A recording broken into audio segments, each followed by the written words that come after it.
Hello दोस्तों, स्वागत है आप लोगों का संपुष्टि मैथमेटिक्स में।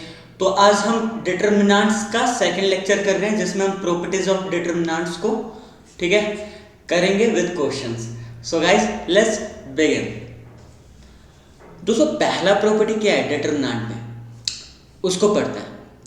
The value of the determinant remains unchanged if its rows and columns are interchanged.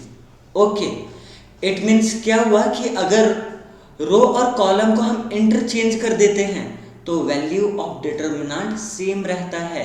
इसका मतलब क्या है? इसका मतलब चलो जैसे ये वाला डिटर्मिनेंट है, ठीक है।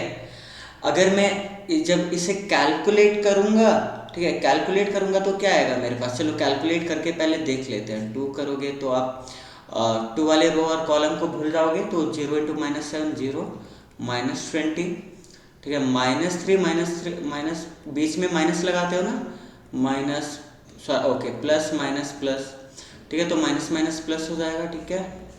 ओके -3 जब आप ओके तो जहाँ -3 लाई कर रहा है वो वाला रो और कॉलम भूल जाओ बिल्कुल ही, ठीक है। यानी फर्स्ट रो सेकंड कॉलम, तो 6 7 जा 42 बट -42 -4, ठीक है, +5। अच्छा ये आएगा 30 -0, ठीक है। दोस्तों अगर डिटर्मिनेंट निकालने में कोई दिक्कत है तो आप मेरा पिछला लेक्चर जाकर देख सकते हैं। -40, ठीक है, +3 इंटू ओके 46 इंटू 3 कितना होता है 138, पर ये माइनस में आएगा दोस्तों, ठीक है। तो ये माइनस में आएगा और ये प्लस आएगा 150, ठीक है, +150 आएगा। तो पहले माइनस वाले को प्लस कर लेते हैं, तो ये आ जाएगा -178 प्लस 150, तो आएगा -28। इस डिटर्मिनेंट का आंसर है, ठीक है। तो अब सपोज मैं क्या कर रहा हूँ, रो और कॉलम को इंटरचेंज कर रहा हूँ, रो और कॉलम को क्या कर रहा हूँ, इंटरचेंज कर रहा हूँ, ठीक है। तो अब देखना, अब मैं पहला रो पहला कॉलम बना दूंगा, यानी 2 -3 5, ठीक है, 6 0 4 1 5 -7, ठीक है दोस्तों। अच्छा तो कैलकुलेट करेंगे तो 2 क्या यहाँ 0 -20 आ जाएगा -6, ओके 21 -25 आ जाएगा, ठीक है, +1 ये आ जाएगा -12 -0। जब हम इसे कैलकुलेट करेंगे -40, तो अंदर यहाँ -4 आएगा, तो +24, ठीक है, -12। अच्छा अब यहाँ से देखिए, ठीक है, माइनस माइनस प्लस हो जाएगा, -52 +24 कितना आंसर देगा दोस्तों, कितना आंसर देगा, ठीक है। सो -52 +24, सो यहाँ से आ गया 8 और यहाँ से आ गया 28 -28, ठीक है। आंसर बिल्कुल सेम है, सेम आंसर आ रहा है। यानी मैं कह सकता हूँ कि कोई भी मैट्रिक्स है उसका डिटर्मिनेंट या उस मैट्रिक्स के ट्रांसपोज का डिटर्मिनेंट, दोनों क्या होगा आपस में इक्वल होगा, है ना। डिटर्मिनेंट में दोस्तों अभी आपने देखा एग्जाम्पल के थ्रू, डिटर्मिनेंट में कोई फर्क नहीं पड़ता है अगर मैं रोज और कॉलम्स को आपस में क्या कर दूं दोस्तों, इंटरचेंज कर दूं। क्लियर है इस, यानी जो ए मैट्रिक्स का डिटर्मिनेंट होगा वही ए के ट्रांसपोज का डिटर्मिनेंट होगा, ठीक है दोस्तों, ठीक है। अच्छा प्रॉपर्टी नंबर 2 पे मूव ऑन करते हैं दोस्तों। क्या है, इफ एनी 2 रोज और columns of a determinant are interchange then sign of the determinant changes. It means इसका मतलब क्या है दोस्तों कि अगर किसी भी 2 रोज को आपस में इंटरचेंज कर देते हो, ठीक है। अभी ये वाला डिटर्मिनेंट हमने कैलकुलेट किया था, सेम है, ठीक है। किसके इक्वल आया था -28, है ना, -28 के इक्वल है। अभी हमने इसको कैलकुलेट किया, ठीक है। अब मैं क्या कर रहा हूँ, रो और कॉलम को आपस में इंटरचेंज नहीं कर रहा हूँ, मैं किसी भी 2 रो को आपस में इंटरचेंज कर रहा हूँ। जैसे R1 और R2 को R1 की जगह पे R2 रख दिया मैंने और R2 की जगह पे R1 रख दिया, ठीक है। अच्छा चलो मैं करके देखता हूँ। तो डिटर्मिनेंट का साइन चेंज हो जाता है, डिटर्मिनेंट का साइन क्या हो जाता है, चेंज। यानी देखो अगर मैं क्या करूँ, R1 R2 को इंटरचेंज करता हूँ दोस्तों, अब देखना इधर, ठीक है। तो 604 2 माइनस 3 5 1 5 माइनस 7, ठीक है गाइस। अच्छा, जब इसे एक्सपेंड करो तो है ना, फर्स्ट रो क्या लो तो 6 वाला रो और कॉलम भूल जाओ तो 21 माइनस 25, ठीक है। अच्छा, ये तो जीरो आ रहा है, ऊपर तो देखो -0। अब देखो जीरो है, अंदर कुछ भी हो तो जीरो ही आएगा, मुझे कैलकुलेट करने की ज़रूरत नहीं है, पर फिर भी आपके लिए मैं कैलकुलेट कर देता हूँ। ये आएगा -14 -5, पर यहाँ कैलकुलेट करने की ज़रूरत नहीं थी दोस्तों, क्योंकि यहाँ जीरो है, मल्टीप्लाई होके जीरो ही आएगा, ठीक है। +4, ठीक है, 10 + 3, ठीक है, ये 10 + 3 करेक्ट। तो ये -4 आएगा अंदर, -24, ये तो जीरो हो गया, ठीक है। और 13 × 4 कितना होता है दोस्तों? 13 × 4, ठीक है, 13 × 4 कितना होता है? 52 होता है, नहीं होता है? 52, ओके। 52 में से जब 24 जाएगा दोस्तों तो कितना बचेगा? 28 ही बचेगा, पर अब साइन प्लस का आएगा। तो आपने देखा ये -28 था, ये +28 है।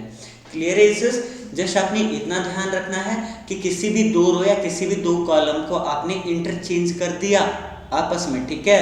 तो जो डिटरमिनेंट का साइन है उसे क्या कर दो दोस्तों, उसे डिटरमिनेंट के साइन को चेंज कर दो, ठीक है। माइनस है तो प्लस बन जाएगा, प्लस है तो माइनस बन जाएगा, ठीक है दोस्तों। अच्छा, प्रॉपर्टी नंबर 3 है मित्रों, इफ एनी टू रोज और columns of a determinant are identical, okay, कि कोई भी दो रो और कोई भी दो कॉलम एक डिटरमिनेंट का आइडेंटिकल है, यानी बिल्कुल ही सेम है, यानी all corresponding elements are same, then the value of determinant is 0। 5 star property है दोस्तों, ठीक है। सो बहुत ज्यादा इंपॉर्टेंट है। यहां देखो आप, यहाँ पे R1 और R1 3 2 3 है और R3 भी 3 2 3 है, तो R1 यहाँ पे R1 और R3 सेम है, तो इसका डिटरमिनेंट का वैल्यू क्या होना चाहिए? 0। कैलकुलेट करके देखते हैं, ठीक है। वैसे देखो मैं आपको एक प्रूफ करके दिखा रहा हूँ कि ऐसा सच्ची में होता है, ठीक है। पर जहाँ डिटरमिनेंट के क्वेश्चनों में मैं बहुत सारे क्वेश्चन भी आपके लिए लेके आया हूँ, ठीक है, इसी लेक्चर में।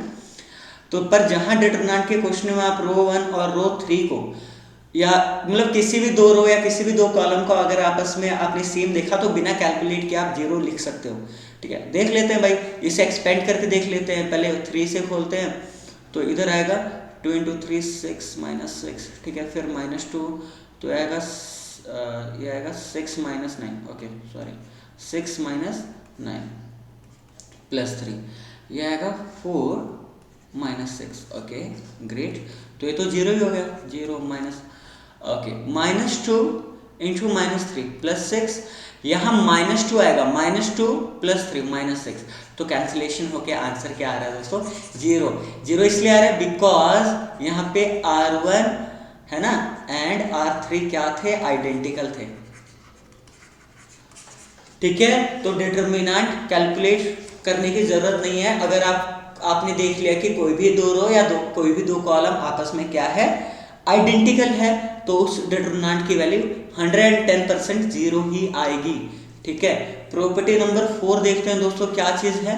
If each element of a row और a column of determinant is multiplied by a constant k, then its value gets multiplied by k, ठीक है दोस्तों। मैट्रिक्स मल्टीप्लिकेशन और डिटरमिनेंट मल्टीप्लिकेशन में एक ह्यूज डिफरेंस है। जब आप मैट्रिक्स को किसी भी स्केलर से मल्टीप्लाई करते थे तो मैट्रिक्स के सभी एलिमेंट उस स्केलर से मल्टीप्लाई हो जाते थे, but it is not in case of determinant, ठीक है। डिटरमिनेंट में क्या होता है कि जब आप किसी एक डिटरमिनेंट को किसी कांस्टेंट से मल्टीप्लाई करते हो तो आप किसी एक रो या किसी एक कॉलम में ही मल्टीप्लाई कर पाओगे। देखो ना यहाँ लिखा हुआ है, if each element of a row of one row, ठीक है, अ रो or a column of determinant is multiplied by a constant k, then its value gets multiplied by k. Clear is its value gets multiplied by k। अच्छा, मैंने example same रखा है, ठीक है। तो आप मतलब ये तो कैलकुलेट करके 0 ही आएगा, ठीक है। इट मीन्स, चलो मैं आपको क्या कहना चाहता हूँ यहाँ पे ये कहना चाहता हूँ कि अगर मान लो मैं इस डिटरमिनेंट को 2 से मल्टीप्लाई करना चाहता हूँ, तो किसी भी एक रो में आप मल्टीप्लाई कर सकते हो या किसी भी एक कॉलम में। आप सभी एलिमेंट को मल्टीप्लाई नहीं कर सकते हो। जैसे मैंने फर्स्ट रो चुन लिया तो ये हो जाएगा 6 4 से 6 है ना, 6 4 6, बाकी सब सेम रहेगा। ठीक है दोस्तों, बाकी सब क्या रहेगा, सेम रहेगा। ठीक है, बहुत बढ़िया। चलो अभी और क्वेश्चन समझ आएंगे, टेंशन ना लो यार। ठीक है, क्वेश्चन के थ्रू समझेंगे हम लोग अच्छे से। प्रॉपर्टी नंबर 5 क्या है, बस याद रखते जाओ प्रॉपर्टीज को। If corresponding elements of any two row of a determinant are proportional in the same ratio then its value is 0। मित्रों हमेशा ध्यान रखना, बहुत बहुत ज़्यादा ये भी इंपॉर्टेंट प्रॉपर्टी है। पिछले प्रॉपर्टी में आपने ये देखा कि जब आप डिटरमिनेंट को किसी भी स्केलर से मल्टीप्लाई करते हो तो एक रो या एक कॉलम को ही मल्टीप्लाई कर पाओगे। सिमिलरली जब आप कॉमन लेना चाहो डिटरमिनेंट से तो किसी एक रो या किसी एक कॉलम से ही आप कॉमन ले सकते हो। ठीक है, चलो मैं एक करके दिखाता हूं। ठीक है, मैं एक करके दिखाता हूं। यहां पे आपको रो 1 और रो 3 आपको आइडेंटिकल तो नहीं पर प्रोपोर्शनल जरूर दिखाई दे रहे हैं। देखो 6 को 6 से मल्टीप्लाई करो 36 है ना, 3 को 6 से मल्टीप्लाई करो 18, 17 को 6 से मल्टीप्लाई करो दोस्तों तो 102 आता है। ठीक है, अच्छा तो ये डिटरमिनेंट की वैल्यू जो भी मैंने डेल्टा दिया, सपोज ये डेल्टा डिटरमिनेंट की वैल्यू है, तो अब मैं क्या करता हूँ कि मुझे 6 इनमें कॉमन आता हुआ दिख रहा है तो मैं 6 कॉमन निकाल लेता हूँ। जब 6 कॉमन निकालूंगा तो ये 17 हो जाएगा, 18 3 हो जाएगा और 36 6 हो जाएगा। ठीक है, ध्यान देना सभी एलिमेंट्स में से आपने 6 कॉमन नहीं लेना है, किसी एक रो या किसी एक कॉलम से ही आप एलिमेंट्स को कॉमन ले सकते हो। डिटरमिनेंट में ऐसा है, मैट्रिक्स में सभी एलिमेंट से लेते थे पर डिटरमिनेंट में ऐसा नहीं है। अब आप क्या देखोगे कि रो 1 और रो 3 क्या है, आइडेंटिकल है। ठीक है, तो इस डिटरमिनेंट की वैल्यू तो 0 होनी चाहिए। ठीक है, तो 6 इंटू 0 क्या हो गया, 0। 0 आपका क्या है, यहाँ पे आंसर है। यानी कह लो आप कि डिटरमिनेंट में कोई भी दो रो या कोई भी दो कॉलम आपस में आइडेंटिकल है तब तो वैल्यू 0 होगा ही होगा, पर अगर प्रोपोर्शनल है तब भी वैल्यू क्या होगा दोस्तों, 0 होगा। ठीक है, नाउ प्रॉपर्टी नंबर 6 देखिए, I think it's our last property and then we have, अच्छा 7 प्रॉपर्टीज है दोस्तों, सेकंड लास्ट प्रॉपर्टी है, then we will have questions. ठीक है, यहाँ देखिए प्रॉपर्टी नंबर 6 क्या है। If some or all elements of a row or column of a determinant are expressed as sum of 2 or more terms, ठीक है, then the determinant can expressed as the sum of 2 or more determinants. देखो यार इनको रट्टा मार के नहीं रखना है, समझना है। ठीक है, समझना है। देखो ये जो थर्ड आपको सॉरी सेकंड रो दिख रहा होगा, सेकंड रो के एलिमेंट्स 2 टर्म है ना। यहाँ देखो a + 2x, b + 2y, c + 2z। तो मैं इसको कैसे लिख सकता हूँ, जस्ट मैं आपको ये शो करना चाहता हूँ। ठीक है, इसको मैं ऐसे लिखूंगा। तो देखो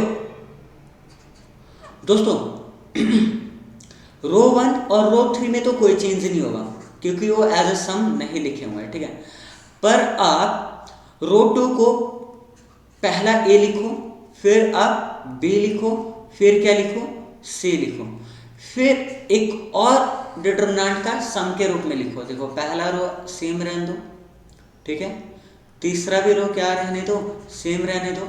ठीक है, अब जो a b c आपने लिख लिया था, अब आप लिखो यहाँ 2x 2y 2z, यानी जो ये मैट्रिक्स मित्रों, ठीक है, जो ये मैट्रिक्स सॉल्व करके आएगा वही ये दोनों मैट्रिक्स, जो ये मैट्रिक्स का डिटरमिनेंट सॉल्व करके आएगा। ठीक है, ये दोनों डिटरमिनेंट सॉल्व करके जो सम देगा वो सेम होगा। इट मीन्स आप एक मैट्रिक्स को, एक डिटरमिनेंट को 2 डिटरमिनेंट के सम के रूप में आप क्या कर सकते हो, एक्सपेंड कर सकते हो, लिख सकते हो। अच्छा यहाँ आप देखोगे कि रो 1 और रो 2 आइडेंटिकल है तो इसकी वैल्यू कितनी हो जाएगी, 0। ठीक है, यहाँ पे रो 3 और रो 2 प्रोपोर्शनल है तो इसकी भी वैल्यू क्या हो जाएगी, 0, यानी 0 + 0 0। ठीक है, ओके दोस्तों, प्रॉपर्टी नंबर 7 क्या है। If should each elements of any row or column of a determinant, ठीक है, the equi multiples of corresponding elements of other row are added, then the value of determinants remains the same. भाई most important है, देखो इसको रट्टा नहीं मारना है, स्टेटमेंट को रट्टा नहीं मारना है, प्रॉपर्टीज को दिमाग में रखना है। और कैसे, देखो देखो मैंने सिंपल लैंग्वेज में ये आपको लिख के दे दिया कि किसी भी एक रो में आप, है ना, एक रो में आप क्या ऑपरेशन अप्लाई कर सकते हो, ठीक है, उस रो में किसी भी दूसरे रो को ऐड कर रहे हो, है ना, कुछ मल्टीप्लाई करके, है ना। मैं अभी आपको दिखाऊंगा यहाँ पे अभी आपको दिखाऊंगा, टेक इट इजी, ठीक है। तो इंटरेस्टिंग फैक्ट क्या है, फैक्ट ये है कि वैल्यू ऑफ डिटरमिनेंट अनचेंज रहता है, यानी वैल्यू ऑफ डिटरमिनेंट में कोई चेंज नहीं आता है। यानी किसी भी कॉलम में ऑपरेशन क्या अप्लाई कर सकते हो, कॉलम में आप दूसरे कॉलम को ऐड कर सकते हो, या दूसरे कॉलम को किसी कांस्टेंट से मल्टीप्लाई करके फिर उसमें ऐड कर सकते हो, तो वैल्यू ऑफ डिटरमिनेंट सेम रहता है। चलो मैं एक एग्जांपल देख के बताता हूँ, देखो एग्जांपल के थ्रू ही समझ आएगा, और इसलिए मैं आज बहुत सारे क्वेश्चन लेके आया हूँ आपके लिए, ठीक है। सो भाई अगर एंड तक आपने लेक्चर देख लिया, एक एक क्वेश्चन कर लिया, तो सारे प्रॉपर्टीज आपको समझ आ जाएंगे। देखो दोस्तों, डिटरमिनेंट कैलकुलेट करते टाइम ना अपन को ज़्यादा से ज़्यादा जहाँ आप जीरो बना सकते हो बना लो, ठीक है, और वैल्यूज को जितनी छोटी कर सकते हो कर लो। यहाँ आप देखो रो 2 में यहाँ a+2x है, b+2y है, c+2z है, ठीक है ना। और देखो रो 1 में क्या दिया हुआ है दोस्तों, सॉरी रो 3 में x y z दिया हुआ है। तो आपको नहीं लग रहा कि अगर मैं रो 2 से रो 3 माइनस करूँ तो एक एक x कम हो जाएगा, पर ये भी करने के बजाय क्यों ना मैं रो 2 में एक ऑपरेशन अप्लाई करूं, रो 2 में से रो 3 माइनस करूं, पर 2 से मल्टीप्लाई करके माइनस करूं, यानी मैं चेंज सिर्फ रो 2 में कर रहा हूं। ये चीज आप ध्यान रखना। देखो इधर रो 1 में कोई चेंज नहीं है, ए बी सी लिख दो आप, लेफ्ट हैंड साइड लिया आपने, क्या लिया, लेफ्ट हैंड साइड, ठीक है। अब देखते हैं जीरो के इक्वल प्रूफ कर देंगे अपन, कोई दिक्कत वाली बात नहीं है, ठीक है। यहाँ देखो, तो यानी रो 2 में ऑपरेशन अप्लाई करना है, रो 3 को 2 से मल्टीप्लाई करो, तो x है तो 2x हो जाएगा, और फिर रो 2 से माइनस कर दो, यानी a+2x है, -2x कर दो, तो a+2x - 2x ये हो जाएगा, क्योंकि 2x से 2x कैंसिल आउट हो जाएगा। सेम यहाँ पे b हो जाएगा और यहाँ पे c हो जाएगा। और रो 3 यूज हो रहा है ऑपरेशन में, पर चेंज मैं सिर्फ रो 2 में कर रहा हूँ, तो रो 3 में कोई फर्क नहीं पड़ेगा दोस्तों। तो यहाँ पे ये x ही रहेगा, y ही रहेगा, और क्या रहेगा, z ही रहेगा। और आपने देखा यहाँ पे कि रो 1 और रो 2 आइडेंटिकल हो गया, तो भले अगर आपको विश्वास नहीं है तो कैलकुलेट करके देख लो, इसका आंसर 0 ही आएगा। पर क्योंकि मुझे पता है यहाँ पे कि यहाँ बस रीजन लिख दो कि R1 and R2 are identical, और इसीलिए क्या है, इसीलिए दोस्तों इसकी वैल्यू 0 आएगी। क्लियर है इसे, ठीक है। तो देखो प्रूफ हो गया, हेंस प्रूव्ड। ओके, तो वैल्यू ऑफ डिटरमिनेंट में कोई चेंज नहीं आता है अगर ऐसे आप ऑपरेशंस अप्लाई करते हो, ठीक है। चलो ये वाला क्वेश्चन कर लेते हैं, ठीक है। अगर कोई बच्चा इसे, ठीक है, विदाउट प्रॉपर्टी का यूज, मतलब बिना प्रॉपर्टी यूज किए कैलकुलेट करना चाहता है, तो भाई पूरी जिंदगी बीत जाएगी, ठीक है। 3 घंटे एग्जाम में होते हैं, ठीक है, और 3 घंटे के अंदर अपन को इतने सारे क्वेश्चन करने होते हैं, तो बिना प्रॉपर्टी तो देखो बहुत दिक्कत होगी। देखो हो सकता है आ जाए आंसर, जहां आपको 2 मिनट लगेगा वहां आपको 20-25 मिनट लगेगा अगर डायरेक्ट एक्सपेंड करोगे, ठीक है। तो वो अपन को नहीं करना है, प्रॉपर्टी को यूज करके, ठीक है, अपन को प्रूव करना है कि इस डिटरमिनेंट की वैल्यू ए क्यू के इक्वल है, ठीक है। तो अपन लेफ्ट हैंड साइड लेंगे। तो दोस्तों मैं लेफ्ट हैंड साइड ले तो रहा हूं, पर साथ के साथ एक ऑपरेशन अप्लाई कर रहा हूं। देखो मैंने आपको क्या बोला, मैंने आपको ये बोला कि आप ज्यादा से ज्यादा जीरो बनाने में फोकस करो, ठीक है। तो आपको लग रहा है कि 2a की जगह पे आप 0 बना सकते हो और 3a की जगह पे 0 बना सकते हो। अगर मैं R2 में क्या ऑपरेशन अप्लाई करता हूँ, R2 में से R1 माइनस करता हूँ, ठीक है, पर काश यहाँ 2a होता तो यहाँ 2 से मल्टीप्लाई कर देता हूँ ना, और उसे सब्ट्रैक्ट कर देता हूँ, ठीक है। मैं एक साथ 2 ऑपरेशन अप्लाई करना चाहूंगा यहाँ पे, सेम R3 में भी कर सकता हूँ मैं, 3a की जगह पे मैं 0 बना सकता हूँ। R3 में से मैं 3 टाइम्स R1 माइनस कर दूँ तो 0 वहां भी बन जाएगा, ठीक है। तो आप 2 ऑपरेशन एक साथ अप्लाई कर सकते हो और वैल्यू ऑफ डिटरमिनेंट यहाँ पे चेंज नहीं होता, यही प्रॉपर्टी नंबर 7 था, ठीक है। ओके, देखते हैं यहाँ पे दोस्तों, यहाँ पे देखिए, ठीक है। बस आपने ध्यान क्या रखना है कि ओके, आपने ध्यान ये रखना है ठीक है, कि वहां पे R2 चेंज हो रहा है, R2 को आप यहाँ पे यूज नहीं कर सकते हो अगले स्टेप में किसी भी हाल में, ठीक है। यानी जब दो स्टेप आप एक साथ कर रहे हो तो बस आपने एक बात का ध्यान रखना है कि R2 को में चेंज किया आपने पहले स्टेप में, तो दूसरे ऑपरेशन में आप R2 को यूज नहीं करोगे, ठीक है। अच्छा चलो, सो ये ऑपरेशन अप्लाई करने के बाद क्या हो जाएगा अपने पास, ठीक है। तो R1 में तो कोई चेंज नहीं है, तो R1 को सेम रहने दो, ए प्लस बी, है ना, ए प्लस बी प्लस सी, ठीक है। एक काम करो, इस वाले ऑपरेशन में क्या है कि R1 को 2 से मल्टीप्लाई करो और फिर R2 से माइनस करो, 2 तो 2a हो जाएगा, 2a माइनस 2a यहाँ 0 आ जाएगा, ओके। 2a 2b, तो 2b से 2b गया, 3a माइनस 2a कितना हो जाएगा a, okay.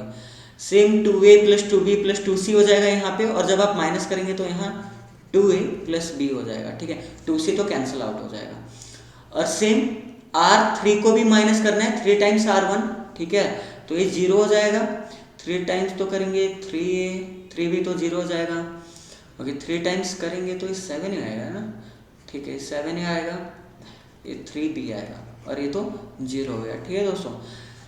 Okay great good, और कुछ कर सकते हैं क्या हम, क्या दोस्तों और कुछ हम कर सकते हैं? बिल्कुल ठीक, मैं एक और स्टेप यहाँ कर सकता हूँ, मैं यहाँ भी 0 बना सकता हूँ। जो अगला स्टेप मैं फॉलो अप करूँगा, देखो अगला स्टेप क्या फॉलो अप करूँगा कि मैं R3 में से माइनस करूँगा, R3 माइनस 3 टाइम्स R2। अब मैं R1 में कोई चेंज नहीं कर रहा हूँ, तो R1 को एज इट इज लिख दूंगा, ठीक है, ओके। तो R2 में भी कोई चेंज नहीं कर रहा हूँ, R2 को यूज कर रहा हूँ पर उसमें कोई चेंज नहीं कर रहा हूँ, तो सेम रख दूंगा, लिख दूंगा, ठीक है। अब देखो R3 में ऑपरेशन क्या अप्लाई किया है मित्रों मैंने, तो 3 टाइम्स R2 करो तो 0 से तो ये तो 0 ही आएगा, तो 3a और फिर 3a से माइनस कर दो तो यहाँ 0 आ जाएगा। जब आप 3 से मल्टीप्लाई करेंगे 6a आएगा, 6 आएगा तो 7a माइनस 6a तो ये हो जाएगा, और ये 3b माइनस 3b ये तो 0 ही हो गया, ठीक है। बस आप इसे एक्सपेंड कर लीजिए, कोई दिक्कत वाली बात नहीं है। देखो यार यहाँ पे ना आप ना कॉलम 1 के अलोंग भी एक्सपेंड कर सकते हो, जैसे प्लस माइनस प्लस करके, या आप रो 1 के अलोंग भी एक्सपेंड कर सकते हो। देखो मैं दोनों से एक्सपेंड करके दिखा देता हूँ, ठीक है। जब आप है ना expanding along C1, expanding along C1, देखो आपको किसी भी तरह से कंफ्यूजन नहीं रहना चाहिए, ठीक है, इसलिए मैं दोनों तरीके से आपको करके दिखाऊंगा, ठीक है। जब C1 के अलोंग एक्सपेंड करोगे दोस्तों, ठीक है, तो C1 का पहला एलिमेंट A है तो प्लस से शुरू होगा, ठीक है। तो यहाँ देखो, तो अब A का मतलब समझो A जो जिस कॉलम में आ रहा है और जिस रो में आ रहा है, यानी फर्स्ट कॉलम फर्स्ट रो भूल जाओ, तो इसको मल्टीप्लाई करना है, यानी A इंटू ए स्क्वायर, ठीक है, माइनस 0 इंटू वट एवर 0, तो A इंटू ए स्क्वायर आ रहा है दोस्तों, A इंटू ए स्क्वायर क्या देगा, ए क्यूब देगा, हैंस प्रूव्ड, ठीक है। बहुत आसानी से 2 स्टेप में हमने कर लिया, ठीक है। तो अगर बिना प्रॉपर्टी यूज किए दोस्तों आप क्वेश्चनों को करोगे तो हो सकता है कि 2-3 पेज लग जाए और तब भी आंसर में आप अटक जाओ, ठीक है। आ तो जाना चाहिए, ऐसी कोई दिक्कत वाली बात नहीं है ना। तो चलो मैं वैसे अगर मेथड 2 भी आप यहाँ अपना सकते थे, ठीक है, मेथड आप 2 अपना सकते थे, expanding along R1, expanding along guys R1, ठीक है। जब आप R1 के अलोंग एक्सपेंड करेंगे तो पहले तो A आ रहा है, देखो है ना, पहले तो देखो A आ रहा है R1 में, तो ये फर्स्ट कॉलम भूल जाओ, A इंटू ए स्क्वायर, ठीक है, ए स्क्वायर माइनस 0 आ जाएगा यहाँ पे, फिर ओके यहाँ पे फिर माइनस। हमें एक चीज़ आपको बताना चाहता हूँ, यहाँ A किया, कॉलम 1 में A के अलोंग एक्सपेंड किया था मैंने, इनके अलोंग एक्सपेंड नहीं किया, क्योंकि भाई ये तो मल्टीप्लाई करके 0 ही देंगे ना, क्योंकि 0 है, ठीक है। तो अगला माइनस a प्लस बी होता है, ठीक है।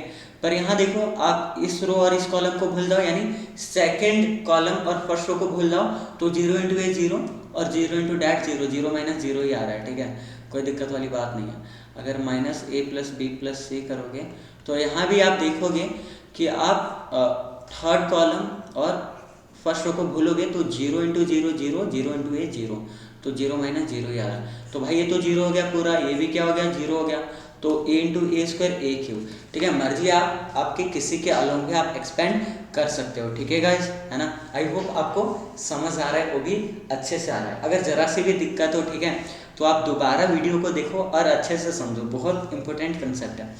अब यहाँ देखो, जैसे ये वाला क्वेश्चन पूछ लिया गया कि विदाउट एक्सपेंडिंग प्रूव दैट, कि जो पूरा डिटरमिनेंट है किसके इक्वल है मित्रों, जीरो के इक्वल है, ठीक है। किसके इक्वल है, जीरो के इक्वल है, ठीक है। यार मुझे देखो तो कोई एक पैटर्न कोई फॉलो हो रहा है क्या? लेफ्ट हैंड साइड लेता हूँ मैं, यानी सिर्फ इस डिटरमिनेंट के बारे में सोचता हूँ। यहाँ पे x प्लस वाई है पर z नहीं है, z इसके नीचे दिया हुआ है। यहाँ y प्लस z है पर x नहीं है, x इसके नीचे दिया हुआ है। z प्लस x है पर y नहीं है, y इसके नीचे दिया है। तो कुछ ना कुछ सेम बनता हुआ दिखाई दे रहा है। अगर मैं R1 में मैं एक ऑपरेशन अप्लाई करूँ, R1 प्लस R2, दोस्तों इस ऑपरेशन से डिटरमिनेंट की वैल्यू चेंज नहीं होता है।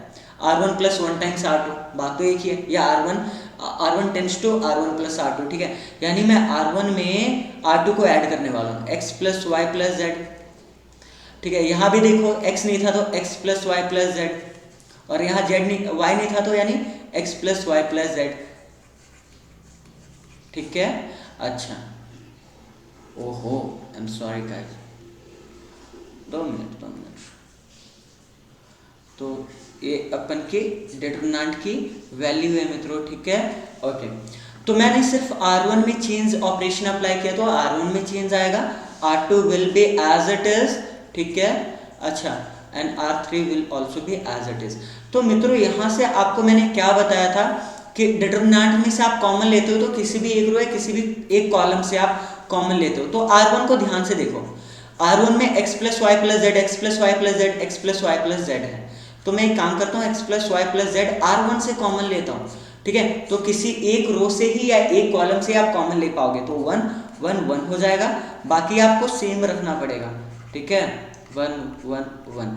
तो दोस्तों यहाँ आप देख सकते हो कि जो R1 और R3 क्या है, आइडेंटिकल है ना। तो यहाँ आप लिखोगे since R1 and R3 are identical, क्योंकि यह आइडेंटिकल है तो बाहर तो चलो x plus y plus z है, पर जो इस डिटरमिनेंट की वैल्यू वो तो जीरो आएगा ना, और जीरो इंटू समथिंग क्या हो गया, जीरो। तो यही तो प्रूफ करना था हमें, तो हैंस प्रूव, ठीक है। तो यानी डिटरमिनेंट के क्वेश्चन इतने आसानी से सॉल्व आउट हो जाते हैं बाय यूजिंग प्रॉपर्टीज, ठीक है गाइज। चलो ये भी एक क्वेश्चन आ गया, ठीक है। इवैल्यूएट, एग्जाम्पल आपका कौन सा है, एग्जाम्पल 13 है, ठीक है। इवैल्यूएट, ठीक है, 1ABC है, मतलब ये डिटरमिनेंट है, इसको इवैल्यूएट करना है। क्या करना है, इवैल्यूएट करना है, ठीक है। तो देखो ना, कुछ आ रहा है, कुछ नजर आ रहा है। यहाँ एडिशन करने से तो कोई फायदा नहीं मिलेगा, पर यहाँ सब्ट्रैक्शन करने से जरूर फायदा मिलेगा। अगर मैं R2 में देखो, मैं लेफ्ट हैंड, चलो मैं left hand side right hand side तो यहाँ है ही नहीं, बस एक डिटरमिनेंट है, ठीक है दोस्तों। तो सॉल्यूशन में देखो, अगर मैं R2 में से R2 माइनस R1 कर दो, R2 में एक ऑपरेशन अप्लाई करूँ, R2 माइनस R1, तो 1 माइनस 1 जीरो देगा ना, तो फायदा है नहीं, बिल्कुल फायदा है यहाँ पे। तो देखो डिटरमिनेंट कैलकुलेट करते टाइम आप जितने ज़्यादा जीरोस बना सकते हैं आप बना लीजिए, ठीक है, बहुत अच्छा रहता है। सेम यहाँ पे R3 में भी एक ऑपरेशन अप्लाई करो, ठीक है, R3 माइनस R1, क्योंकि वहाँ भी जीरो बन जाएगा। दो ऑपरेशन आप एक साथ कर सकते हो। R1 में कोई चेंज नहीं है तो R1 will be as it is, ठीक है। पर R2 में आपने ऑपरेशन क्या अप्लाई किया है कि R2 में से R1 माइनस कर रहे हो, तो 1 minus 1 zero, B minus A और CA माइनस BC, है ना, ठीक है। तो अब R3 में से R1 माइनस कर रहे हो, zero, okay, C minus A, AB minus BC। तो मित्रों देखिए यहाँ पे क्या हुआ, यहाँ पे कुछ कॉमन दिख रहा है यहाँ पे मुझे। अच्छा मैं एक काम करता हूँ, चलो एक स्टेप और आप लोगों के लिए कर लेता हूँ, कोई दिक्कत वाली बात नहीं है, ठीक है। तो A है, ठीक है, ये B माइनस A है और एक है C माइनस A। दोस्तों मैं यहाँ से काम करता हूँ, माइनस A कॉमन लेता हूँ, माइनस C तो है ही, पर माइनस A क्यों कॉमन ले रहा हूँ, माइनस वाला प्लस हो जाएगा, प्लस वाला माइनस, B माइनस A, और देखो B माइनस A यहाँ आइडेंटिकल बन गया। और सेम मैं यहाँ से जब माइनस B कॉमन लूँगा तो यहाँ से C माइनस A, ठीक है। तो यहाँ से क्या होगा कि रो 2 देखिए आप, रो 2 में B माइनस A कॉमन है, रो 3 में C माइनस A क्या है, कॉमन है। तो इसे आप कॉमन आउट निकाल लीजिए, यानी b माइनस ए, ठीक है। और क्या कॉमन ले रहे हैं मित्रों आप c माइनस ए कॉमन ले रहे हैं। तो देखो आपने रो 2 और रो 3 में से कॉमन लिया तो रो 1 तो एज इट इज रहेगा, ठीक है, रो 1 एज इट इज रहेगा। रो 2 0 है, b माइनस ए पूरा बाहर चला गया, 1 बचा, और b माइनस ए यहाँ माइनस c बचेगा, ठीक है, यहाँ 0 1 माइनस b बचेगा, ठीक है दोस्तों। अब यहाँ मजा आएगा, अब कैलकुलेट करने में मजा आएगा। मैं आपको सजेस्ट करूंगा मित्रों कि कॉलम 1 के अलोंग एक्सपेंड करो। कॉलम 1 के अलोंग एक्सपेंड करने से फायदा क्या होगा कि सिर्फ ए वाला एलिमेंट है, इनके लिए मुझे कैलकुलेट करने की जरूरत नहीं होगी, क्योंकि अंदर जो मर्जी हुआ है 0 से मल्टीप्लाई होके तो क्या देगा, 0 ही देगा। अगर आप रो 1 के अलोंग भी एक्सपेंड करते हो, you will get the same answer, है ना, there is no need to be worry, ठीक है, ओके। जब मैं डिटरमिनेंट, चलो मैं इसको तो एज इट इज लिख देता हूँ, b माइनस ए c माइनस ए, ठीक है। अब मैं डिटरमिनेंट क्या करूँगा, कैलकुलेट करूँगा। तो डिटरमिनेंट c1 के अलोंग एक्सपेंड कर रहा हूँ, तो मैं लिख देता हूँ एक्सपेंडिंग अलोंग c1, ठीक है गाइज। अच्छा, c1 के अलोंग वो करूँगा तो आप पहला देखो c1 में पहला एलिमेंट 1 है, तो 1 में जो फर्स्ट रो और फर्स्ट कॉलम आपको भुलाना पड़ेगा, तो क्रॉस मल्टीप्लाई करो, तो यहाँ हो जाएगा minus b into 1, okay, minus b, और minus of 1 into minus c, तो माइनस माइनस प्लस सी हो जाएगा, ठीक है।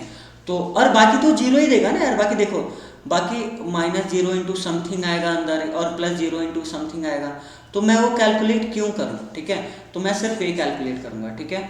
अच्छा, तो यहाँ से आ गया b माइनस ए, c माइनस ए, ठीक है, और यहाँ से c माइनस बी आ गया, तो मैं और इसको अच्छे से लिख सकता हूँ, ठीक है।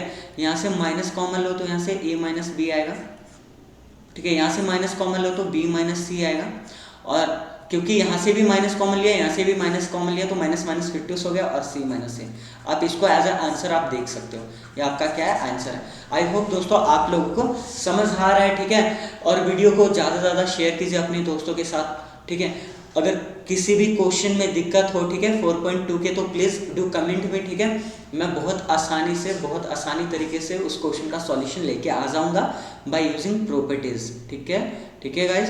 तो आई होप आप लोगों को समझ आ रहा है, ठीक है। तो प्लीज़ चैनल को सब्सक्राइब कीजिए, वीडियो को लाइक कीजिए और शेयर कीजिए। Thank you so much guys.